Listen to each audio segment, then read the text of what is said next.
जय श्री कृष्ण। राधे राधे। आप सभी को सावन शिवरात्रि की हार्दिक शुभकामनाएं। भगवान भोले शंकर आपकी सारी मनोकामनाएं पूर्ण करे। आज अपने सुनेंगे सावन शिवरात्रि व्रत कथा। साल में 12 मासिक शिवरात्रि आती है, सबसे बड़ी महाशिवरात्रि होती है और उसके बाद में मासिक शिवरात्रि में सावन की शिवरात्रि सबसे महत्वपूर्ण और फलदायी मानी गई है, क्योंकि इस दिन को शिव शक्ति के मिलन के रूप में जाना जाता है। और वैसे भी सावन का महीना शिव जी का प्रिय महीना है, इसीलिए सावन की शिवरात्रि सबसे खास होती है। शिवरात्रि सावन माह के कृष्ण पक्ष की चतुर्दशी के दिन आती है।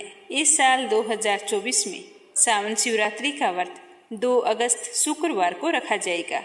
ये दिन शिव जी को जल चढ़ाने के लिए सबसे खास माना जाता है। सावन के महीने में कांवड़िए जो कांवड़ में जल भरकर लाते हैं, उससे सावन शिवरात्रि के दिन शिव जी पर जल अभिषेक किया जाता है। कहते हैं कि ऐसा करने से आदमी की मनोकामनाएं पूर्ण होती है, साथ ही उसे मरने के बाद मोक्ष की प्राप्ति होती है।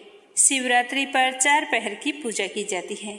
अगर आप भी शिवरात्रि का व्रत रखकर 4 पहर की पूजा कर रहे हैं तो ध्यान रखें कि पहले पहर में दूध और दूसरे पहर में दही और तीसरे पहर में घी और चौथे पहर में शहद से पूजा की जाती है। हर पहर में जल का प्रयोग जरूर करना चाहिए, क्योंकि जल शिव जी को अति प्रिय है। जब शिव जी ने समुद्र मंथन से निकले विष को पी लिया था तो जल अर्पित करके ही उनकी पीड़ा को दूर किया था। तभी से सावन के महीने में जो महादेव जी पर जल चढ़ाता है तो भगवान भोले शंकर उसके सारे कष्ट हर लेते हैं और मनोकामना पूर्ण करते हैं। तो आइए अपने मंगल जीवन की कामना करते हुए सुनते हैं सावन शिवरात्रि की व्रत कथा। शुरुआत करते हैं गणेश जी की कहानी से। बोलो गणेश जी महाराज की जय हो। एक बहुत ही गरीब और अंधी बूढ़ी माई थी। उसका छोटा सा परिवार था, जिसमें उसका बेटा और एक बहू रहती थी। बूढ़ी माई की गणेश भगवान में बहुत ही श्रद्धा थी। वह हमेशा गणेश जी की पूजा किया करती थी।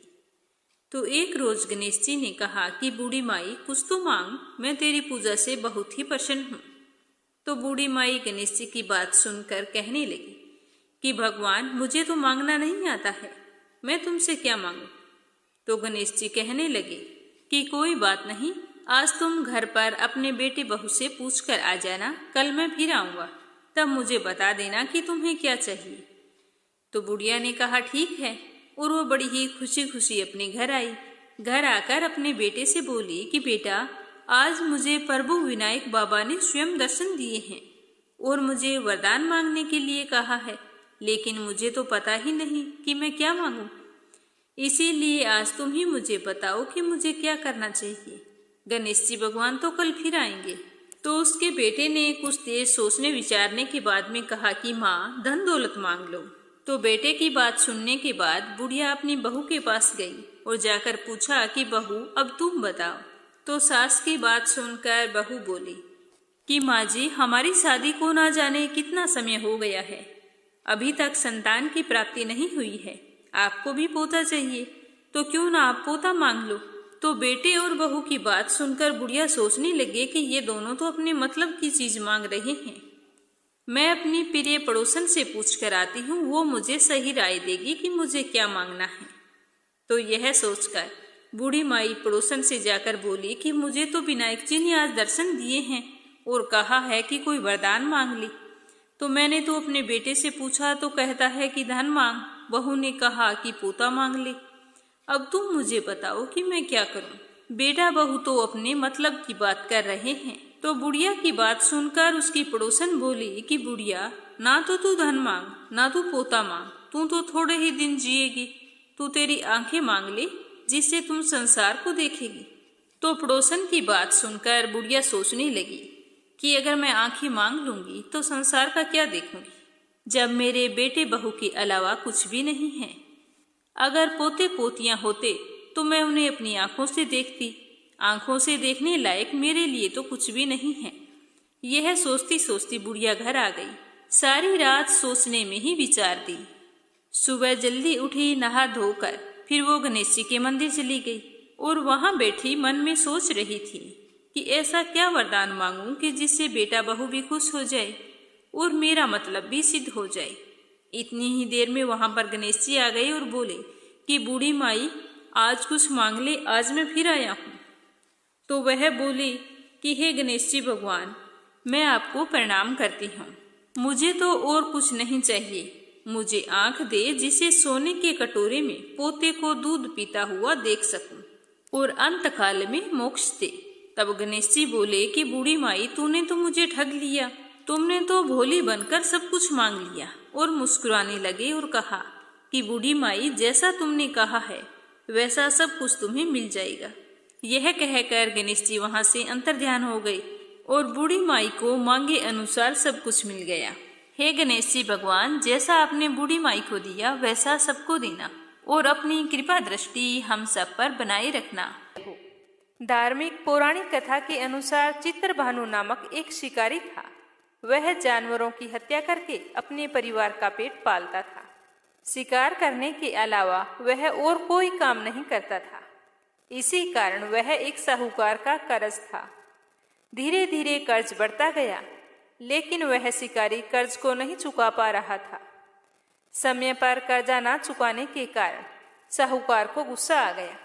एक दिन क्रोधित होकर साहूकार ने शिकारी को ले जाकर शिव मठ में बंदी बना दी। संयोग से उस दिन शिवरात्रि थी। शिवालय में शिवजी के मंत्र, कथा, प्रवचन आदि चल रहे थे। भजन कीर्तन हो रहा था। तो शिकारी वहां पर चुपचाप बैठ गया। थोड़ी देर तक तो वह इधर उधर भागने की योजना सोचता रहा। सोचने लगा कि यहाँ से कैसे जाऊं, क्या करूं। लेकिन धीरे धीरे उस शिकारी का ध्यान उस पुजारी की तरफ गया जो शिव कथा सुना रहा था। तो उसने भी ध्यान मगन होकर वो सारी कथा सुनी और शिव संबंधी सारी धार्मिक बातें भी उसने बड़े ही ध्यान से सुनी। चतुर्दशी को उसने शिवरात्रि की व्रत कथा भी इस तरह सुन ली और ओम नमः शिवाय के जाप भी उसने कर लिए। जैसे ही शाम हुई तो साहूकार वहां पर आया और उससे पूछा कि तू मेरा ऋण कब चुकाएगा। तो शिकारी ने हाथ जोड़कर कहा कि साहूकार जी, मुझे आज तुम छोड़ दो, मैं कल तुम्हारा सारा कर्जा चुका दूंगा। मैं आपको ये वचन देता हूँ। तो ऐसा कहने पर साहूकार ने उसे छोड़ दिया और वह वहां से छूटते ही जंगल की ओर चला गया। वह तो अपनी दिनचर्या की भांति जंगल में शिकार के लिए निकला था, लेकिन दिन भर बंदी गृह में रहने के कारण वह भूख प्यास से व्याकुल था। शिकार खोजता रहा, खोजता खोजता बहुत दूर निकल गया, लेकिन उसे कोई शिकार नहीं मिला। वह बुरी तरह से थक चुका था। जब अंधेरा हो गया तो उसने विचार किया कि आज तो पूरी रात जंगल में ही बितानी पड़ेगी। तो वह ऐसा सोचकर वहीं जंगल में एक तालाब के किनारे एक बेल वृक्ष था, उसी पर चढ़कर रात बीतने का इंतजार करने लगा। उसी पेड़ के नीचे एक शिवलिंग था जो बिलो पत्रों से ढका हुआ था। शिकारी को उस बात का पता नहीं था। पड़ाव बनाते समय उसने जो टहनियां काटी थी वो संयोग से शिवलिंग पर गिरती चली गई। इस प्रकार दिन भर भूखे प्यासे शिकारी का व्रत पूरा हो गया और शिवलिंग पर बेलपत्र भी चढ़ गई। जब रात्रि का एक पहर बीता तो एक गर्भवती हिरनी तालाब पर पानी पीने के लिए आई। जैसे ही उसके पानी पीने की आवाज हुई तो शिकारी ने धनुष पर तीर चढ़ाकर ज्यों ही प्रत्यंचा खींची तो हिरनी बोली कि हे शिकारी, मैं गर्भवती हूँ, मुझ पर तीर मत चलाना। तुम एक साथ दो जीवों की हत्या कर दोगे, जो ठीक नहीं है। मैं अपने बच्चे को जन्म देकर बहुत ही जल्द तुम्हारे पास आऊंगी, तब मुझे मार देना। इस तरह वह गिड़गिड़ाने लगी तो शिकारी ने प्रत्यंचा ढीली कर दी और हिरनी जंगली झाड़ियों में लुप्त हो गई। प्रत्यंचा चढ़ाने तथा ढीली करने से उस समय भी कुछ बेल पत्थर टूटकर शिवलिंग पर जा गिरे। इस तरह अनजाने में ही उसके प्रथम पहर की पूजा भी हो गई। थोड़ी ही देर बाद एक हिरनी वहां पर और आ गई तो उसे देखकर शिकारी बहुत ही खुश हुआ। जैसे ही वो नजदीक आई तो उसने फिर धनुष पर बाण चढ़ाया। तब उसे देखकर हिरनी ने बड़ी ही विनम्रता पूर्वक निवेदन किया कि हे शिकारी, मैं थोड़ी देर पहले ऋतु से निवृत्त हुई हूँ, कामातुर विरहिणी हूँ, अपने प्रिय की खोज में भटक रही हूँ। मैं अपने पति से मिलकर शीघ्र ही तुम्हारे पास आ जाऊंगी। तुम मुझे छोड़ दो, मैं तुम्हें वचन देती हूँ कि मैं तुम्हारे पास आऊंगी। तो शिकारी ने उसे भी जाने दिया। 2 बार शिकार को खोकर उसका माथा ठनका। वह चिंता में पड़ गया कि आज क्या बात हो गई मुझे, जो मैं इसे इस तरह हाथ में आए हुए शिकार को जाने दे रहा हूँ। इसी तरह रात्रि का आखिरी पहर बीत रहा था, तो शिकारी ने सोचा कि अब की बार कोई भी शिकार आए मैं उसे जाने नहीं दूंगा। इस तरह शिकारी के 2 पहर की पूजा बड़े ही विधि पूर्वक संपन्न हो गई थी। तभी तीसरा पहर बीतने वाला था कि एक अन्य हिरनी अपने बच्चों के साथ वहां से निकली। शिकारी के लिए तो यह तो बहुत ही सुनहरा अवसर था, तो उसने जल्दी से धनुष पर तीर चढ़ाया और वह तीर छोड़ने ही वाला था कि हिरनी देखकर बोली कि हे शिकारी, मैं इन बच्चों को इनके पिता के हवाले करके लौट आऊंगी। इस समय तुम मुझे मत मारो, मैं तुम्हें वचन देती हूँ कि मैं लौट कर आऊंगी। तो हिरनी की बात सुनकर शिकारी हंसने लगा और बोला कि सामने आए शिकार को छोड़ दो, मैं ऐसा मूर्ख नहीं हूँ। मैं तुमसे पहले भी 2 बार अपना शिकार खो चुका हूँ। मेरे भी तो बच्चे हैं, वो भी भूख प्यास से व्याकुल हो रही होंगे। तो शिकारी की बात सुनकर हिरनी ने कहा कि जैसे तुम्हें अपने बच्चों की ममता सता रही है, ठीक वैसे ही मुझे भी सता रही है। हे शिकारी, मेरा विश्वास करो, मैं अपने बच्चों को इनके पिता के पास छोड़कर तुरंत लौट आऊंगी। मैं ऐसी प्रतिज्ञा करती हूँ, तुम मेरा विश्वास करो। तो इस तरह हिरनी का दुख भरा स्वर सुनकर शिकारी को आज ना जाने क्यों फिर से दया आ गई, तो उसने उस हिरनी को भी जाने दिया। शिकार के अभाव में तथा भूख प्यास से व्याकुल शिकारी अनजाने में ही बेल वृक्ष पर पूरी रात बैठा रहा। बेल पत्तर तोड़ तोड़ कर नीचे फेंकता रहा। पो फटने को हुई तो एक मोटा तकड़ा हिरण उसी रास्ते पर आ गया। तो उसे देखते ही शिकारी ने सोचा कि मैं इसका शिकार तो अवश्य करूंगा, आज चाहे कुछ भी हो जाए, इसे जीवित नहीं जाने दूंगा। तो जैसे ही शिकारी तीर छोड़ने वाला था, तो वह हिरण भी विनीत स्वर में कहने लगा कि हे शिकारी, यदि तुमने मुझसे पूर्व आने वाली 3 हिरनियों को और उसके छोटे छोटे बच्चों को मार डाला है, तो मुझे भी मारने में देरी मत करो, तुरंत मुझे मार दो, ताकि मुझे उनके वियोग में एक क्षण भी दुख ना सहना पड़े। मैं उन हिरनियों का पति हूँ और उन बच्चों का पिता हूँ। यदि तुमने उसे जीवन दान दिया है, तो मुझे भी कुछ क्षण का जीवन दान देने की कृपा करो। मैं उनसे मिलकर तुम्हारे सामने उपस्थित हो जाऊंगा। तो इस तरह हिरण की बात सुनते ही शिकारी के सामने पूरी रात का घटना चक्र घूम गया। उसने सारी कथा हिरण को सुना दी। तब हिरण ने कहा कि मेरी 3 पत्नियां जिस प्रकार प्रतिज्ञाबद्ध होकर गई है, मेरी मृत्यु से अपने धर्म का पालन नहीं कर पाई। इसीलिए हे शिकारी, जैसे तुमने विश्वास पात्र मानकर उनको छोड़ा है, वैसे मुझे भी जाने दो। मैं उन सब के साथ तुम्हारे सामने बहुत ही जल्द प्रस्तुत हो जाऊंगा, मेरा भी विश्वास करो।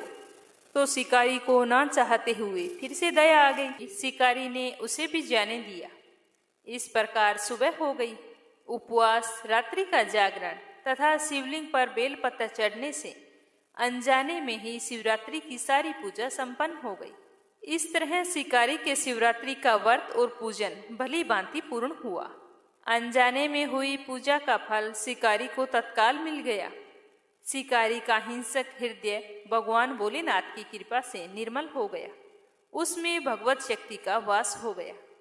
थोड़ी ही देर बाद में वो देखता है कि वह हिरण सपरिवार शिकारी के सामने उपस्थित हो गया है, ताकि वह उनका शिकार कर सके।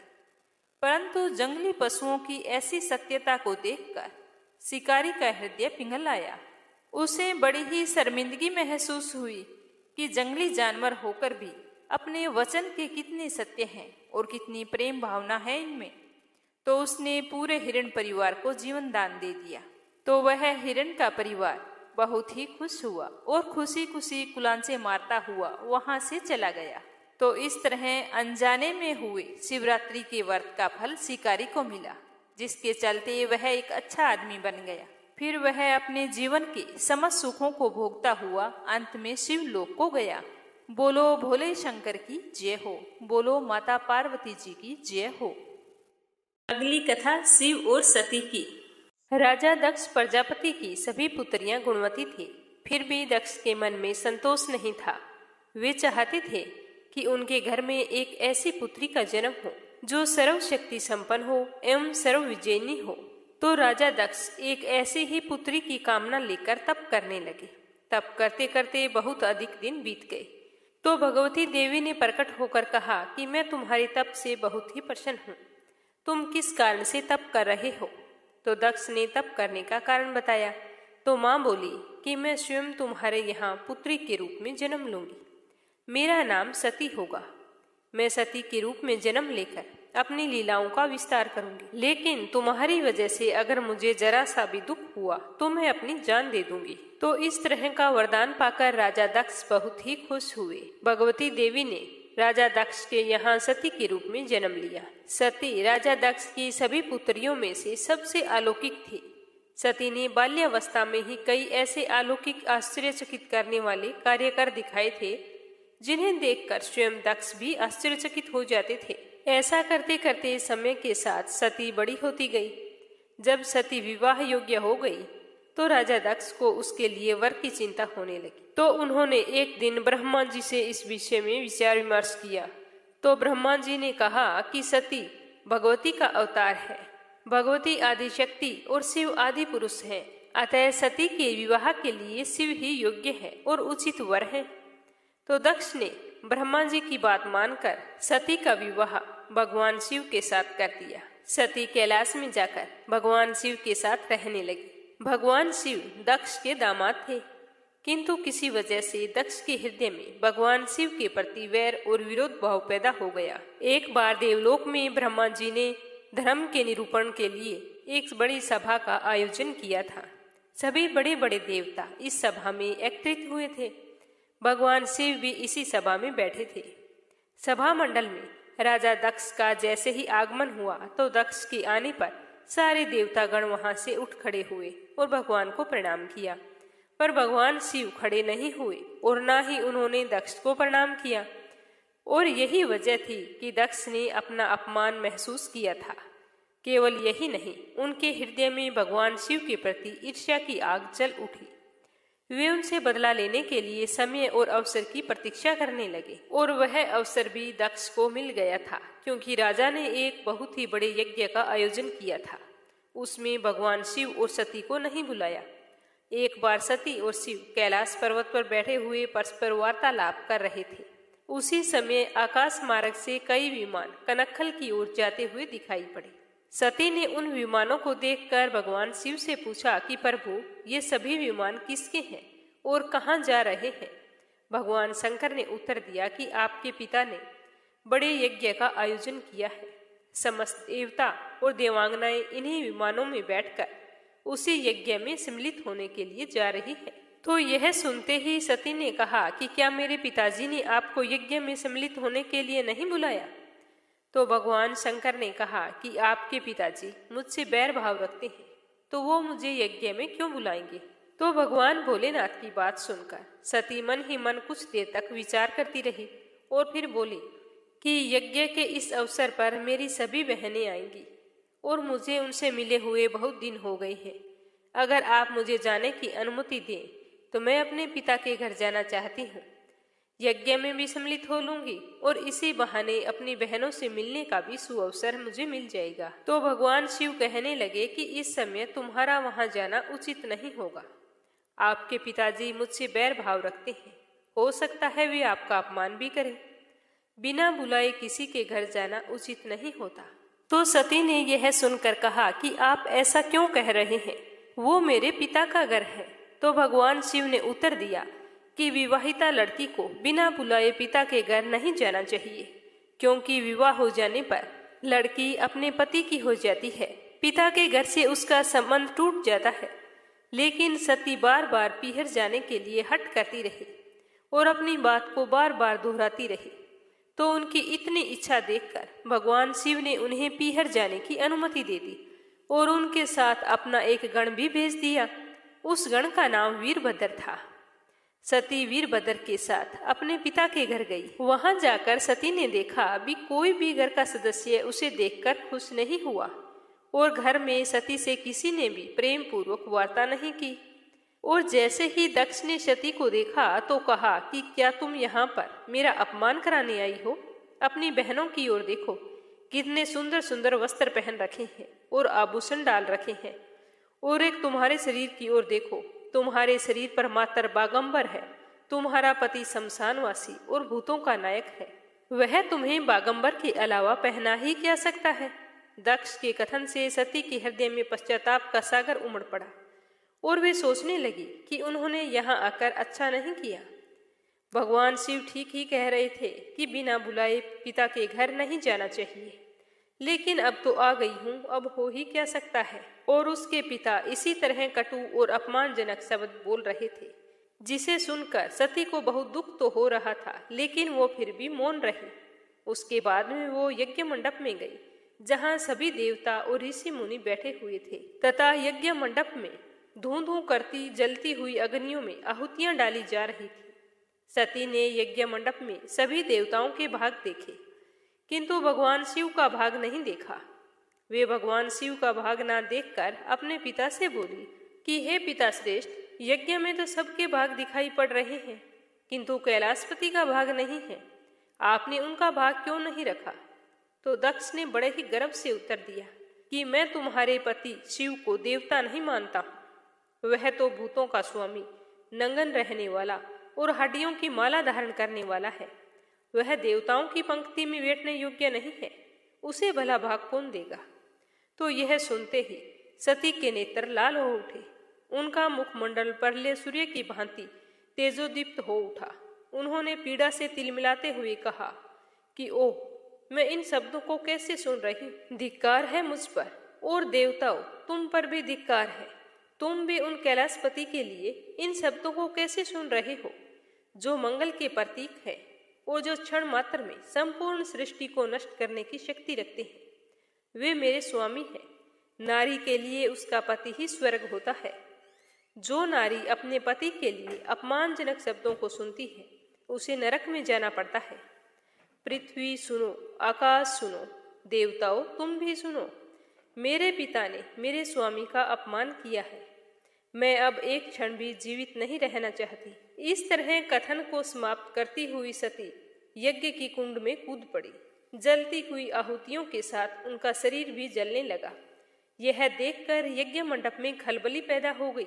हाहाकार मच गया। देवता सारे उठ खड़े हुए। वीरभद्र क्रोध से कांप उठे। वे उछल उछल कर यज्ञ का विध्वंस करने लगे। यज्ञ मंडप में भगदड़ मच गई। देवता और ऋषि मुनि वहां से भाग खड़े हुए।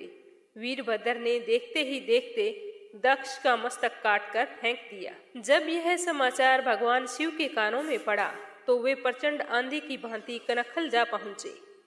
सती के जले हुए शरीर को देखकर भगवान शिव अपना आपा खो बैठे। सती के प्रेम और उनकी भक्ति ने शंकर के मन को व्याकुल कर दिया। उन शंकर के मन को व्याकुल कर दिया जिन्होंने काम पर भी विजय प्राप्त की थी, जो सारी सृष्टि को नष्ट करने की क्षमता रखते थे। वे सती के प्रेम में खो गए, बेसुध हो गए। भगवान शिव उन्मत्त की भांति सती के जले हुए शरीर को कंधे पर रखकर वे सभी दिशाओं में भ्रमण करने लगे। शिव और सती के इस अलौकिक प्रेम को देखकर पृथ्वी रुक गई, हवा रुक गई, जल का प्रवाह ठहर गया और रुक गई देवताओं की सांसें। सृष्टि व्याकुल हो उठी। सृष्टि के सारे प्राणी पुकारने लगे कि त्राहि माम, त्राहि माम। इतना भयानक संकट देखकर सृष्टि के पालक भगवान विष्णु की ओर बढ़े तो भगवान विष्णु सारी सृष्टि की रक्षा करने के लिए अपने चक्कर से सती के एक एक अंग को काट काट कर गिराने लगे। धरती पर 51 स्थानों में सती के अंग कट कट कर गिरे। जब सती के सारे अंग कट कर गिर गए तो भगवान शिव पुनः अपने आपे में आ गए। जब वे अपने आपे में आए तो पुनः सृष्टि के सारे काम सुचारू रूप से चलने लगे। अब अपने सुनते हैं लप्सी और तपसी की कथा, जो कि हर व्रत के बाद में अवश्य सुननी चाहिए। एक लप्सी था, एक तपसी था। तपसी हमेशा भगवान की तपस्या करता था, लेकिन उसे चोरी करने की आदत थी। लप्सी हमेशा सवा सेर की लापसी बनाता और पहले भगवान को भोग लगाता, उसके बाद में स्वयं भोजन करता। दोनों भाइयों का यही नियम था। तो एक दिन कोई बात को लेकर दोनों में कहासुनी हो गई। तो तपसी बोला कि मैं रोजाना भगवान की तपस्या करता हूँ, इसीलिए मैं बड़ा हूँ। तो लपसी बोला कि मैं रोज भगवान को 1.25 सेर लापसी का भोग लगाता हूँ, इसीलिए मैं बड़ा हूँ। ऐसा कहते हुए दोनों जोर जोर से लड़ने लगे। तभी वहां से नारद जी गुजर रहे थे। दोनों को लड़ता हुआ देखकर वहां आए और उनसे पूछा कि तुम दोनों लड़ क्यों रहे हो। तो दोनों ने अपने आप को बड़ा बताया और साथ में बड़ा होने का कारण भी बताया। तो नारद जी बोले कि मैं तुम्हारा फैसला कर दूंगा, कल आऊंगा, बता दूंगा भी कौन बड़ा है। दूसरे दिन लपसी और तपसी नहाकर अपनी रोज की भक्ति करने आए तो नारद जी ने छुपकर 1.25 करोड़ की एक एक अंगूठी उन दोनों के आगे रख दी। जैसे ही भक्ति करते हुए तपसी की नजर उस अंगूठी पर पड़ी तो उसने चुपचाप से उठाई और अपने पैर के नीचे दबा ली। लपसी की नजर अंगूठी पर पड़ी लेकिन उसने ध्यान नहीं दिया। उसने पहले भगवान को भोग लगाया और फिर स्वयं भोजन करने के लिए बैठ गया। थोड़ी देर बाद नारद जी सामने आए तो दोनों ने पूछा कि अब बताओ हम में से कौन बड़ा है। तो नारद जी ने तपसी से खड़ा होने के लिए कहा तो वो खड़ा हुआ तो उसके पैर के नीचे दबी हुई अंगूठी दिखाई दी।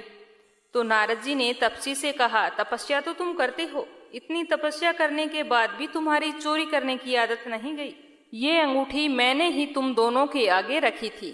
मैं ये देखना चाहता था कि तुम दोनों में से किन के मन में लालच है। तो तूने तो अंगूठी दिखाई पड़ते ही झट से अपने पैर के नीचे दबा ली। लेकिन लपसी का ध्यान अंगूठी पर जाने के बाद भी लपसी ने अंगूठी को ना ही उठाया और ना ही ध्यान किया। उसने सिर्फ अपने भगवान जी में ही ध्यान रखा, उन्हें भोग लगाया और बाद में स्वयं भोजन करने लगा। इसीलिए लपसी बड़ा है और तुम्हें तुम्हारी तपस्या का कोई भी फल नहीं मिलने वाला। जितनी चाहे मर्जी तुम तपस्या कर लो, तुम्हें इसका कोई भी फल नहीं मिलेगा। तो तपसी को यह सुनकर बहुत ही दुख हुआ और वह शर्मिंदा होकर नारद जी से माफी मांगने लगा और कहने लगा कि आज तक की मेरी गलती माफ करो और मुझे बताओ कि मुझे मेरी तपस्या का फल कैसे मिलेगा। आज के बाद कभी भी मैं चोरी नहीं करूंगा। तो नारद जी ने कहा कि यदि कोई गाय और कुत्ते की रोटी नहीं बनाएगा तो उसका फल तुझे मिलेगा। यदि कोई आदमी ब्राह्मण को भोजन करवाकर उसे दक्षिणा नहीं देगा तो उसका फल भी तुझे ही मिलेगा। अगर किसी को सूट, तीवल, साड़ी अगर हम देते हैं, उसके ऊपर अगर भेंट स्वरूप कुछ रुपए नहीं देंगे तो उसका फल भी तुझे ही मिलेगा। अगर कोई व्यक्ति दिए से दिया जलाएगा तो उसका फल भी तुझे ही मिलेगा। अगर कोई औरत आंगन लीपकर चौका नहीं लीपेगी तो उसका फल भी तुझे ही मिलेगा। यदि कोई व्रत कथा में सारी कहानी सुन ले लेकिन तुम्हारी कहानी ना सुने तो उसका फल भी तुझे ही मिलेगा। उसी दिन से हर व्रत कथा और कहानी के साथ लपसी तपसी की कहानी कहीं और सुनी जाती है। तो ये थी सावन शिवरात्रि व्रत कथा। श्रद्धा भाव से सुनने के लिए आप सभी का बहुत बहुत धन्यवाद। भगवान भोले शंकर आपकी सारी मनोकामनाएं पूर्ण करें। कथा समाप्त होते ही आप भी कमेंट बॉक्स में शिवजी भगवान का जयकारा जरूर लगाना और मीरा भक्ति चैनल को सब्सक्राइब करके इस वीडियो को ज्यादा से ज्यादा शेयर करना। जय श्री कृष्णा, राधे राधे।